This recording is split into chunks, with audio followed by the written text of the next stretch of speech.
Okay, good morning everyone again.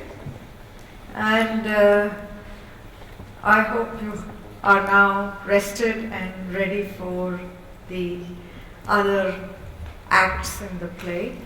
And I can see most of you have come back, which means I take it that the play is very interesting. And so we are ready for our Act 3. In a play which is written in 5 acts, Act 3 is right in the middle. So I really don't want to stand between, the continuation and the continuity in the thing. So we just get back straight into the next session.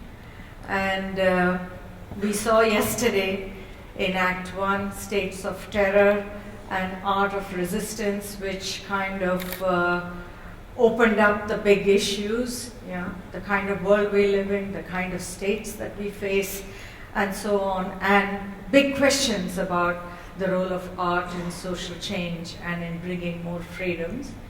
And then we went on to no right to assembly.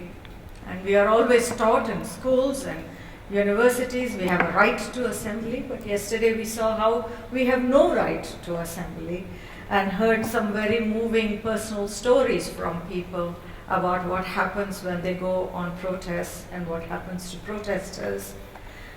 So today we move on from there to the consequences, the human consequences, the social consequences of this states of terror that we live in. And the consequences are at a human level, what happens to individuals who are torn apart, families are torn apart, millions of people forced to move out of home, all those kind of things.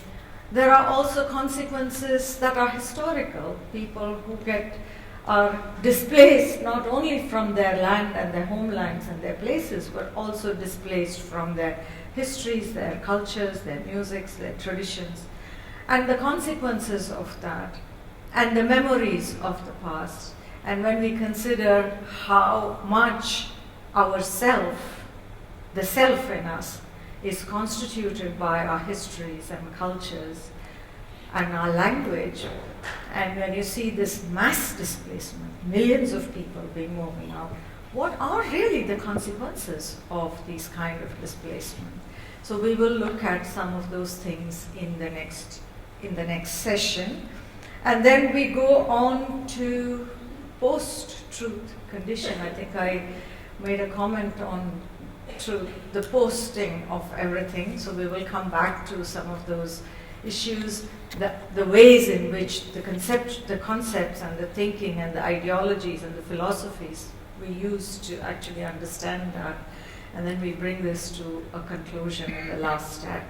So with that, I now invite Mindy to come in and to give us her views, and you have the biographies of everyone in your book, so I won't really take time introducing you. So take it away, Mindy.